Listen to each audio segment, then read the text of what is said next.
بنت كتير بتنزعج قبل الدورة الشهرية بوقتها من نفخة البطن، شو لازم تعملي تتخففيها؟ أول شي اشربي كتير مي، يعني جربي وصلي ل2 وأكتر لتر بالنهار، كمان اشربي كتير زهورات واشياء سخنة ينسون نعناع حيلا شي بيساعد كتير. خدي اشياء فيهم بوتاسيوم مثل البندورة، واشياء فيهم كتير مغنيسيوم مثل الشوكولا نوار، وكمان اشياء فيهم فيتامين بي 6 مثل الموز.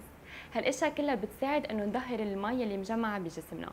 بس اهم شيء تبعدي عن الكافيين، ولو بتفكري انه بتساعد لتظهر المي بس هي رح تزيد النفخه. واكيد ما ناكل قصص كتير دسمه واكل فاست فود، كمان هول اللي بضايقونا كتير.